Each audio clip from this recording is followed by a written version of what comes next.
Welcome back dito sa channel natin. Update na naman tayo sa iba't ibang mga mega projects na tinatayo ngayon dito sa North EDSA. Ito sana yung idudugtong dun sa dulo ng bagong viaduct ng LRT1 papunta dito sa common station. Ilang taon na yan na nakatambay dyan. Anyway, andito na tayo sa ginagawa na bagong SM North EDSA Busway Station.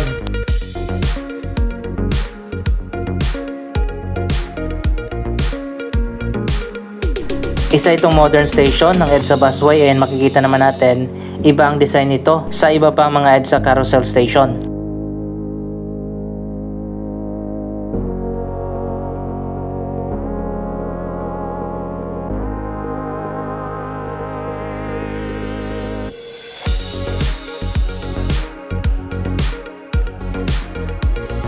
Ayan guys, ito na yung pinaka-latest na update. Kitang-kita na natin yung bilog na design dyan sa taas.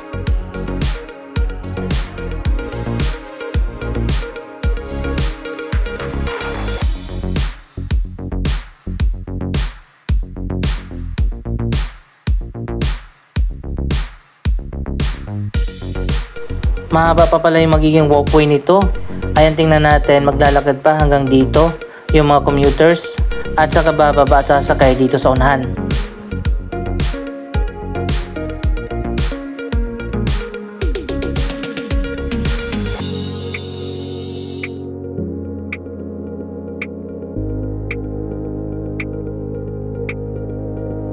Ibang-iba talaga at maganda ang pagkakagawa sa bagong EDSA Busway Station dito sa SM North.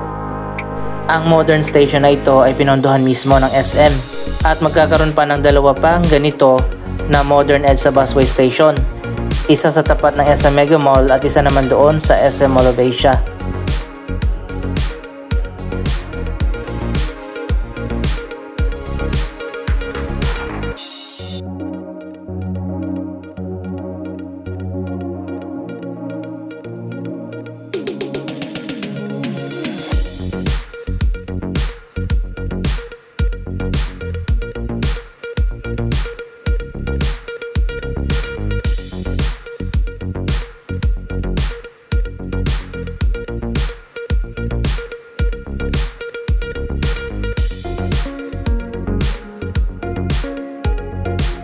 So ayun guys, ito yung sinasabi ko kanina na hindi pa nadudugtungan na viaduct ng LRT Line 1. Ilang taon na yan, hindi pa rin natapos.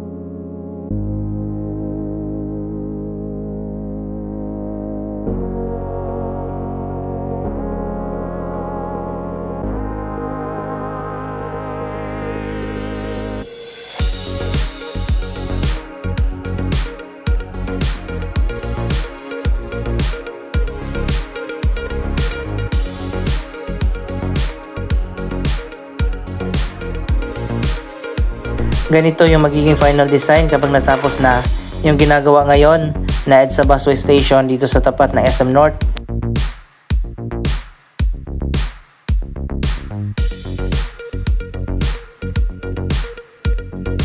Ayan, makikita naman natin glass yung wall at meron pang escalator. Connected na rin yan dito sa SM North Sky Garden.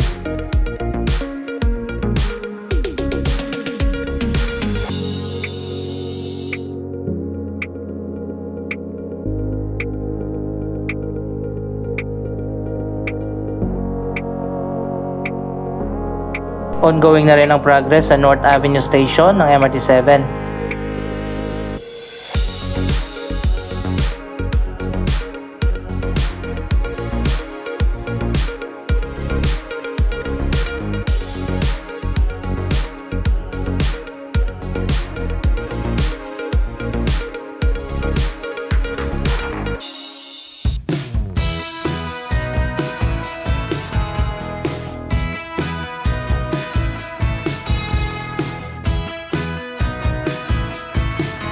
Ang common station project na lang, pati na itong elevated viaduct na dadaanan ng mga tren ng LRT Line 1 ang hindi gumagalaw dito. Naunahan pa ng LRT Line 1 Cavite Extension Project Phase 1 kung saan natapos na yung 5 station at nagbukas na. Ito isang station lang, inabot na ng 5 taon.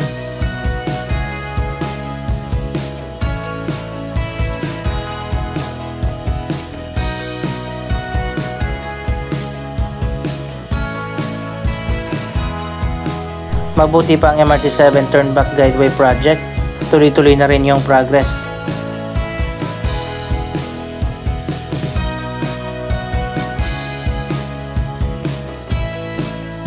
Ito naman yung sinimulan na hagdanan paakyat dito sa common station. Ginawa na yan last week kaya tinigil na naman.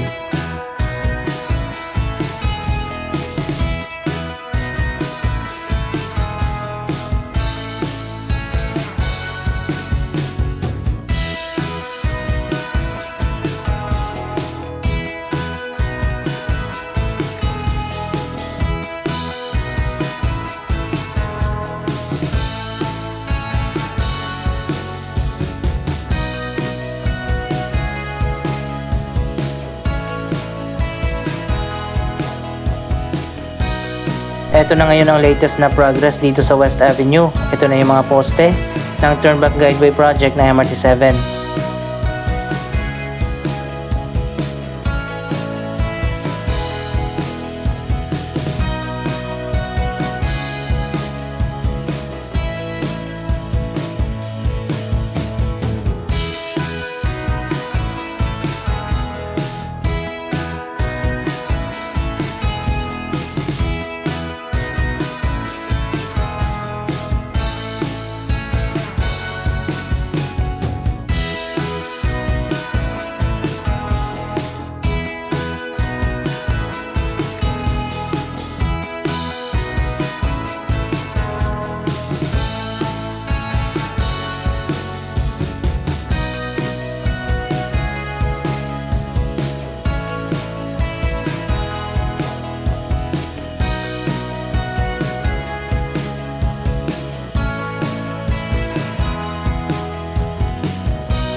Para sa mga hindi nakapanood sa update natin sa iba pa mga MRT7 station, eto ipapakita natin ang latest na progress.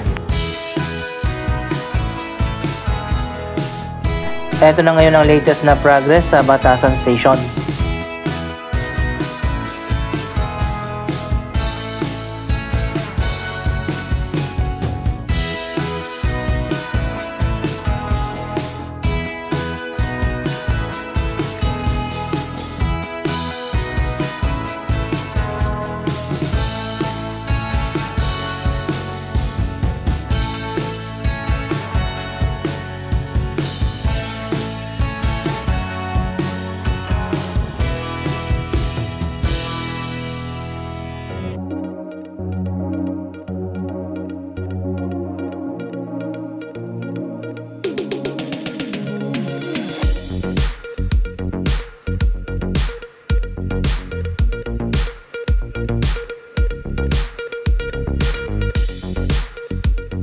Ito naman sa kabilang side ng Batasan.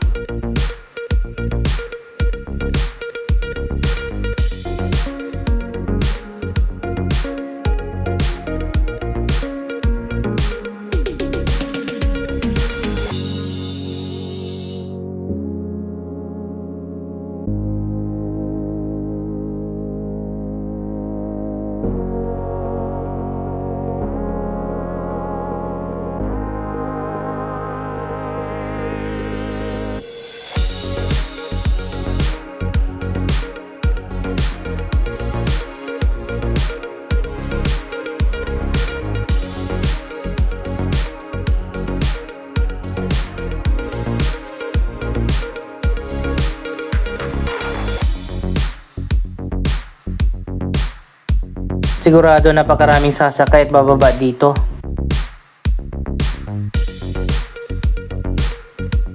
Mapapansin din natin na sumikip na ngayon ang napakaluwag na Commonwealth Avenue.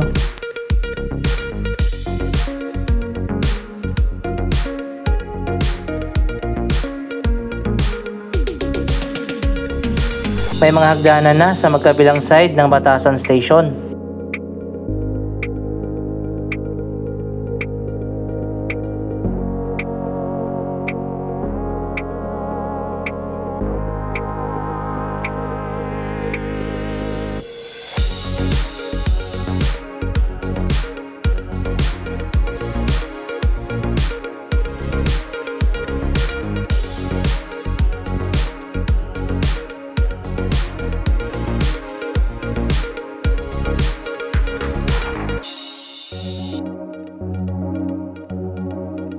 Ito naman ang latest na progress sa Don Antonio Station.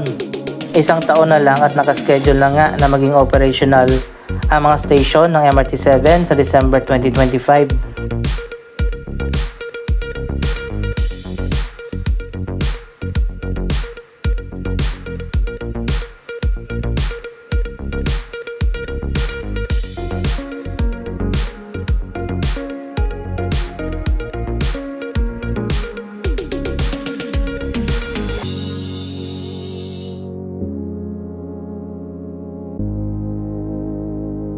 Ang Don Antonio Station talaga yung malapit nang matapos.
Ito naman sa kabilang side ng Don Antonio Station. May hagdanan na rin dito.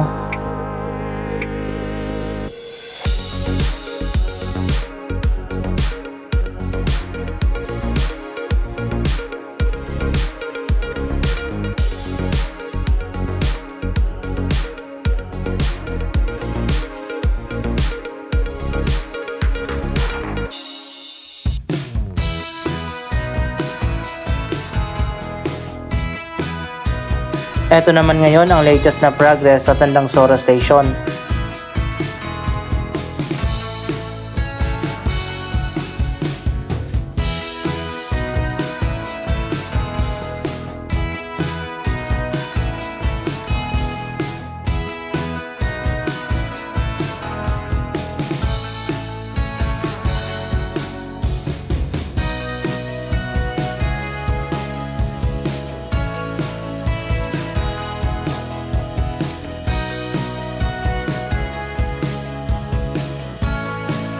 Excited na ba kayo na matapos na ang mga station na ito?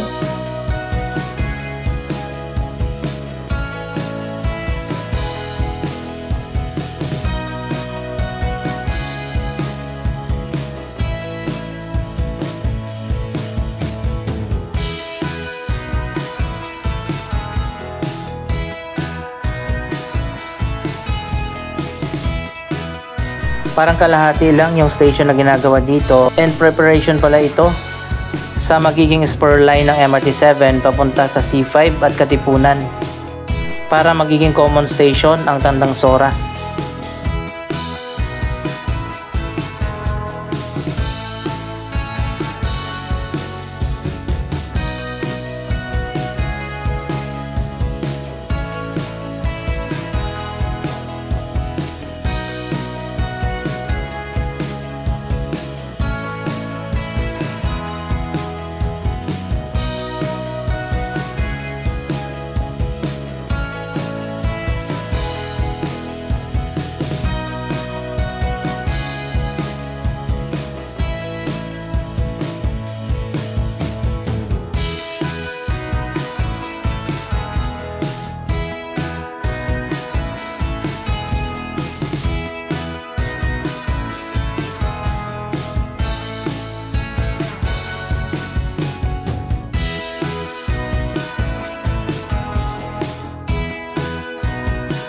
So ayun guys, anong masasabi nyo sa latest na progress ng iba't iba mga railway projects na ginagawa sa ngayon? Mag-comment lamang dyan sa baba ng inyong mga reaksyon.